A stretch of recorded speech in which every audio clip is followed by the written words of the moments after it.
123 channel ప్రేక్షక దేవుళ్లకు Konda Srinivas. Good morning Niva. Good morning Jyothi. చూసావాక పొద్దున అరేందో లేదో టింగురంగా అనుకుంటూ వాకింగ్కి ఎలా బయలుదేరిందో. అవునే అక్క, ఇలా వాకింగ్కి జాగింగ్కి వెళ్తూ ఉంటే ఇంటి పని ఎవరు చేస్తారంట? ఇంకెవరు చేస్తారు? ఇంట్లో పని అంతా వాళ్ళు ఆయనే చేస్తారట. వారింట్లో పని అమ్మాయే మా ఇంట్లోనూ చేస్తుంది. ఇంటి పని అన్ని పనులు ఆయనే చేస్తాడు. సండే వచ్చిందంటే చాలు స్పెషల్ కూడా వండి పెడతాడట. మనకి కూడా ఇంట్లో ఇలా చేసి పెట్టేవాళ్ళు ఉంటే మనం కూడా ఎంచక్కా వాకింగ్ జాగింగ్ చేసేవాళ్ళం కదా. మరే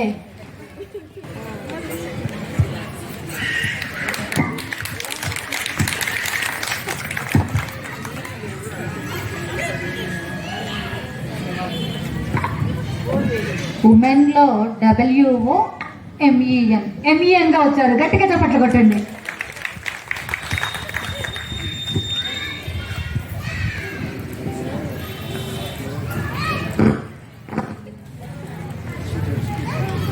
అమ్మయ్య, వాకింగ్ చేసుకొచ్చానండి. వచ్చానండి, అయిపోయింది వాకింగ్. మీరు మర్చిపోయాను, గ్యాస్ కట్టేశారండి? గ్యాస్ కట్టేశాను. 15 minutes తర్వాత ఇడ్లీకి కూడా బంద్ చేసేసాను. ఓకే. స్పెషల్గా ఈరోజు కొబ్బరి చట్నీ చేశాను. అవునా? పచ్చి కొబ్బరితో. త్వరగా ఫ్రెష్ అప్ అయ్యేస్తే టిఫిన్ చేద్దాం. అయితే నేను ఫ్రెష్ అయ్యి వస్తానండి, తొందరగా ఉంటా. థ్యాంక్స్ అండి చాలాను. ఎంత మంచి భర్త కదా.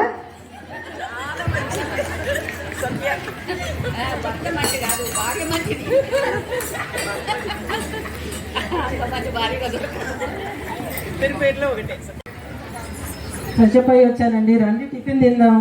ఆకలి వేసేస్తుంది.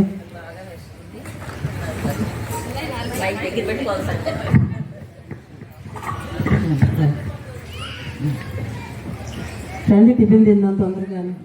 చట్నీ తీసుకో. ఈరోజు చట్నీ స్పెషల్గా ఉంది, టేస్ట్ చేసి. సూపర్ అండి. అవునండి, పాప నిద్ర లేచిందా? రెడీ అవుతుంది, కాలేజీ వెళ్ళాలి కదా. అవునా? మన ఇద్దరం తింటే దాని తర్వాత. సరే సరే అండి.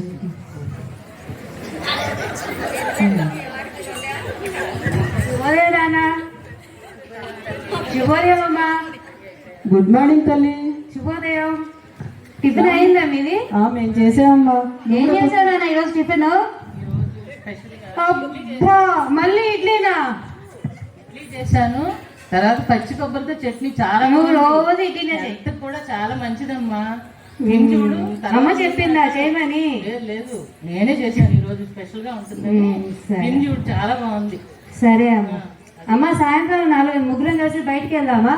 నాన్న ఈ రోజు కుదరదురా, రేపు వెళ్దాం. నువ్వు రోజు ఇట్లానే అంటున్నావు అమ్మా. ప్లీజ్ నాన్న, చెప్పిన మాట వింటావు, బంగారు తల్లి కదా. సరే కానీ ఇష్టం. సరే, నువ్వు కూడా కూర్చొని టిఫిన్ తినేసాయి కాలేజ్కి వెళ్ళు. వెళ్ళేటప్పుడు మాస్క్ కంపల్సరీగా పెట్టుకెళ్ళు. సరే. బయట కొంచెం బాగాలేదు కదా పరిస్థితులు, మాస్క్ పెట్టుకుని వెళ్తూ ఉండు. సరే. ఫ్రెండ్స్ కూడా చెప్పు జాగ్రత్తగా ఉండమని. సరేనా? సరే. ఏమండి, పదండి ఆఫీస్. జాగ్రత్తగా వెళ్ళండి అమ్మా. సరే నాన్న. మీరు కూడా మాస్క్ పెట్టుకోండి. హాయ్ జయ, బాగున్నావా? కాలేజ్కి వెళ్ళండి అమ్మా, శుభ వెయిట్ చేస్తుంది మీకోసం. జయ, మాట మర్చిపోయినా, మమ్మీకి ఎలా ఉందిరా? మమ్మీకి ఏం బాగాలేదా అంటే? అయ్యో, చాలా నీరసంగా ఉంది, చూస్తుంటే భయంగా ఉంది. అవునా? భయపడకలేమ్మా, మెడిసిన్స్ వాడుతున్నారా? మెడిసిన్స్ వాడుతున్నారు. కాకపోతే మీరు అప్పుడు అన్నప్పుడే నేను ఫ్రీ హెల్త్ చెకప్ చేయించుకొని ఉంటే ఇంత దూరం వచ్చేది కాదేమో ఆంటీ. నేను సాయంత్రం వెళ్ళి మమ్మీని కలుస్తానులేమ్మా, కొంచెం ధైర్యం చెప్తాను మమ్మీకి. మీరు వస్తే కొంచెం ధైర్యంగా ఉంటుంది. సరే నాన్న, నేను వెళ్ళి సాయంత్రం కలుస్తానులే. శుభ వెయిట్ చేస్తాను, నేను వెళ్ళండి, కాలేజీకి వెళ్ళండి. బాయ్ నాన్న. రండి, ఆఫీస్ లేట్ అవుతుంది. హాయ్ శుభ. టిఫిన్ తిన్నావా? తిన్నా. ఏందే డల్గా ఉన్నావు? ఏంటో ఈ మధ్య మా అమ్మగారు మునుపట్లో ఉండట్లేదు. పొద్దునేమో వాకింగ్ అంటుంది, ఈవినింగ్ ఏమో ఎక్కడికి వెళ్దామంటే రేపు అని సతాయిస్తుంది. మా అమ్మ చేసే పనులన్నీ మా నాన్న చేస్తున్నారు. అది ఏ మార్పు జరుగుతుందో అర్థమే కావట్లేదు నాకు. అలా నెగిటివ్ గా ఆలోచించకే. అంకుల్ ఆంటీ చాలా కోఆపరేటివ్ గా ఉంటారు, నేను బాగానే చూసుకుంటారు. ఎందుకంత బెంగ పడుతున్నావు? ఏం అవసరం లేదు. పద వెళ్దాం కాలేజ్ కి, టైం అయిపోతుంది.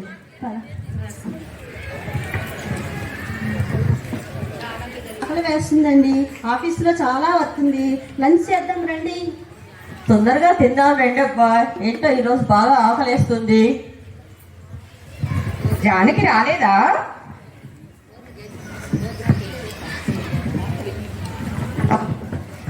ఏమో అబ్బా, నాకు కనపడలేదు. వస్తే తనే టైం కూడా చెప్తుంది కదా. జానకి రాలేదు, సూపర్ మార్కెట్ రాలేదు. జానకి రాలేదు, ఆవిడ సూపర్ మార్కెట్ రాలేదు. అవును, జానకి వస్తే సూపర్ మార్కెట్ మొత్తం తించేదు. పొద్దున్న లేవగానే రాగి జావ తాగాలంటుంది, ఊదలు కొర్రలు అవన్నీ తినాలంటుంది, ఇంకా కాపర్ బాటిల్లో నీళ్లు తాగాలంటుంది. ఇవన్నీ మనం ఎక్కడ చేస్తాం? రోజుకో పండు తినాలంటుంది, మొలకలు తినాలంటుంది. ఇవన్నీ చేసుకొని రావాలంటే చాలా గ్రేట్ కదా. ఏంటి గ్రేటు? మనమైతే చేస్తామా? మన కుటుంబం గురించి ఆలోచిస్తాం గాని. అబ్బా, నేనైతే అందరూ ఉంటేనే వంట చేస్తా, లేకపోతే చేయను. ఏది ఉంటే అదే తినేస్తా. రా జానకి, ఏంటి లేట్ అయింది? Hi hi Janaki. Hi hi. ఈరోజు ఆఫీసులో కొంచెం వర్క్ ఎక్కువ ఉందబ్బా, అందుకనే లేట్ అయింది. మా సెక్షన్ చాలా బిజీగా ఉన్నాం అందరం. రాలేదేటా అనుకుంటున్నా. ఎందుకు లంచ్ బాక్స్ లో ఏం తెచ్చారు? లంచ్ బాక్స్లోనా? ఇగో మొలకలు తెచ్చాను, రాగి జావ తెచ్చాను, ఏమో ఫ్రూట్స్ తెచ్చాను, కాపర్ బాటిల్లో వాటర్ తెచ్చాను. రండి అందరం షేర్ చేసుకుందామే. అబ్బా, ఎంత ఓపిక జానకి నీకు ఇవన్నీ చేయడానికి. మరి మన హెల్త్ కోసం మనం చేసుకోవాలి కదబ్బా. అవునే, చేసుకోవాలి. జానకి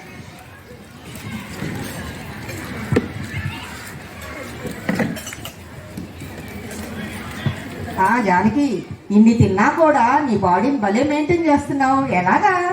సరే గాని ఇంతకీ మీరందరూ ప్రీ హెల్త్ చెకప్ చేయించుకున్నారా? అవునండి, హెల్త్ చెకప్లు అంటే నాకు చాలా భయం అండి. రిపోర్ట్లో ఏమొస్తాయోనండి. హలో ఏమండి, నాకు హెల్త్ చెకప్ అంటే చాలా భయం అండి. రిపోర్ట్లో ఏమొస్తాయోనని. అయినా హెల్త్ చెకప్ 5,000 అంటున్నారండి. ఆ డబ్బులుంటే మా అమ్మాయికి ఏదైనా గిఫ్ట్ కొనొచ్చు కదా అని. అలా ఆలోచిస్తే ఎట్లా అండి? మనం కూడా మన ఆరోగ్యం గురించి చూసుకోవాలి కదా.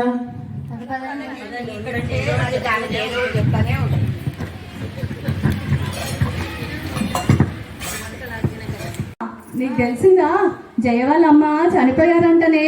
అయ్యో, ఎప్పుడు? ఇప్పుడే తెలిసింది నాకు. నేను వెళ్తున్నా. తను బాగా ఏడుస్తుందంటనే. నేను వెళ్తున్నాను మరి. ఓకే. అమ్మా అమ్మా, ఏమ్మా, ఏంటి అంత కంగారుగా ఉన్నావు?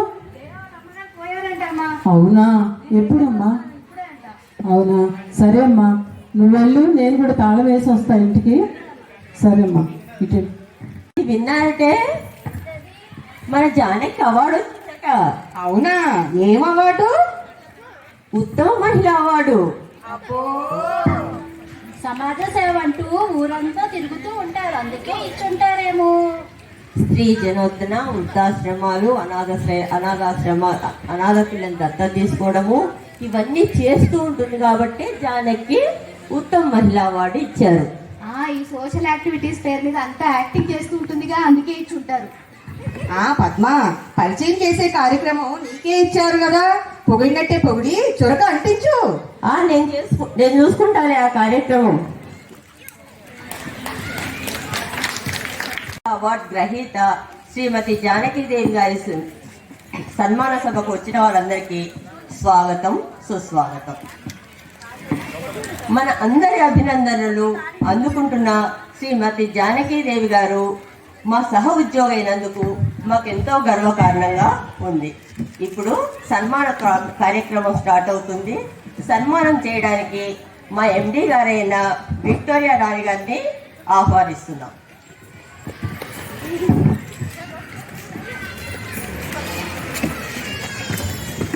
తన యొక్క సామర్థ్యతను చూపిస్తూ కూడా ఖాళీ సమయంలో, సాటర్డే సండే సమయాల్లో ఎప్పుడన్నా హాలిడేస్లో కూడా తను బయటికి వెళ్ళి వృద్ధాశ్రయాలకి,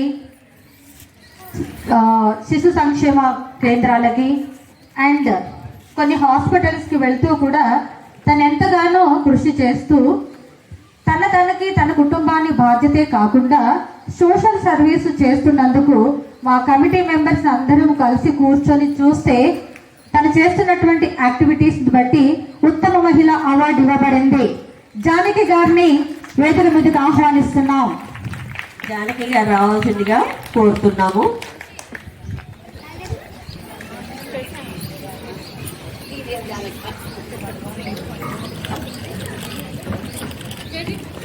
ఇప్పుడు మన ఎండి గారు విక్టోరియా రాణి గారు సన్మానం చేస్తున్నారు. అందరూ చూసి ఆనందిద్దాము. ఉత్తమ మహిళా అవార్డు గ్రహీత శ్రీమతి జానకీదేవి గారు తను ఎల్లప్పుడూ కూడా తన కుటుంబం పట్ల కానీ తన పిల్లల పట్ల కానీ ఏది చూడకుండా సమాజ సేవకి ఎక్కువ ప్రాధాన్యత ఇస్తుంది. నిజంగా ఈరోజు జానకి గారికి అవార్డు వచ్చిందంటే మాకెంతో గర్వంగా ఉంది.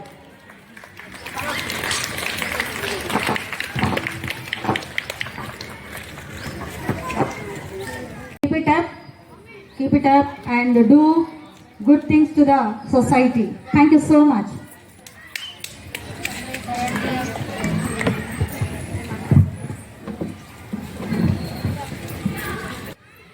అందరు మహిళల్లా కాకుండా సమాజ సేవకు, వ్యక్తిగత ఆరోగ్యం అంటూ తన పిల్లల కన్నా కుటుంబం కన్నా కూడా ప్రాధాన్యత ఎక్కువగా ఇస్తుందని చిన్న విమర్శ. అయితే సభాముఖంగా అడుగుతున్నాము, ఈ విమర్శకు తన ప్రతిస్పందన మనందరికీ తెలియజేస్తుందని ఆశిస్తున్నాము. అందరము విందాము.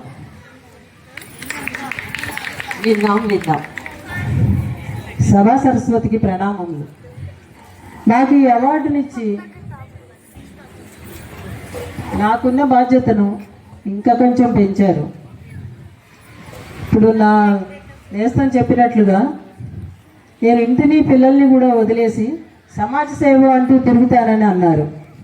అది నిజమేనండి. ఎందుకంటే సమాజ సేవ అంటే నాకు ఇష్టం. పరోపకారం లేని జీవితం నిరర్థకమని అన్నారు కదండి. నాకున్న కొంచెం సమయంలోనే నేను సమాజ సేవకి వెళ్తూ ఉంటాను. ఇక రెండవది, నాకు వ్యక్తిగత స్వార్థం కూడా ఎక్కువే అని అన్నారు. అది నిజమేనండి. నాకు వ్యక్తిగత స్వార్థం కూడా ఎక్కువే. అది ఎలా అంటారా, నా కుటుంబం అంటే నాకు అమితమైన ప్రేమ. ఆ ప్రేమే నా వ్యక్తిగత స్వార్థం, నా వ్యక్తిగత జీవితంపై శ్రద్ధ తీసుకునేలా చేసింది. అది ఎలాగో ఇప్పుడు నేను మీతో పంచుకుంటాను. కొన్ని రోజుల క్రితం మా వారు న్యూస్ పేపర్లో ఒక ఆర్టికల్ చదివారు. అదేంటంటే, మీ శ్రీమతికి ఆమె జీవితాన్నే బహుమతిగా ఇవ్వండి అని. మీ శ్రీమతికి ఆమె జీవితాన్నే బహుమతిగా ఇవ్వండి అని. ఆ తర్వాత మా వారు నాకు ప్రీ హెల్త్ చెకప్ తీసుకెళ్లారు. రిపోర్ట్స్ రానే వచ్చాయి. ఆ రిపోర్ట్స్ చూసి నేను షాక్కి గురయ్యాను. నా కళ్ళ ముందర మా వారు, నా పాప మెదిలారు.